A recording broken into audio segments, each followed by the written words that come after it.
Hello. So, why Paris? Well, actually, I wanted to do this video blog in London, but it turned out it was raining, so I came here. I did want to talk about a particular meeting that I went to last week in London called Health 2.0, a meetup group.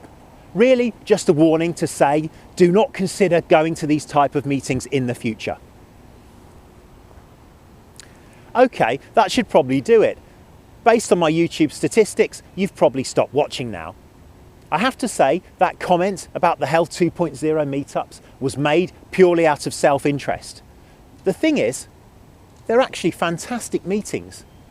And the problem for me is that they're so oversubscribed, it's very hard to actually get on the list to go to them.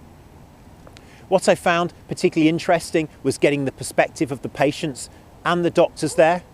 And I did learn that the UK National Health Service is inefficient.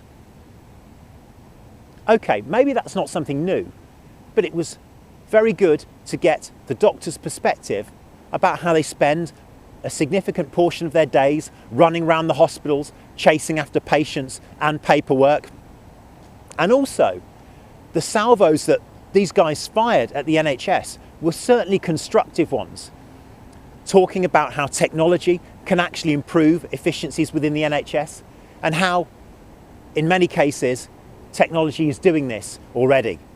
And considering technology again, it was very good to see patients talking about how certain devices and IT are helping them manage their conditions even better. I also attended a similar meeting in Manchester last week where I actually spoke about the future of healthcare and how the pharmaceutical industry needs to change and adapt to meet this future.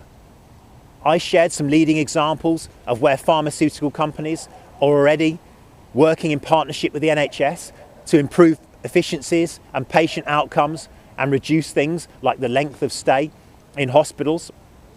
It was very gratifying to get the perspective of the healthcare professionals and to see that desire for more of this joint working with pharmaceutical companies in the future. What I did find on reflection very disappointing is that the meetings I often attend with pharmaceutical companies, when this type of joint working around technology is suggested, many of them consider this a waste of time. And often the discussion quickly returns back to one of pushing drugs.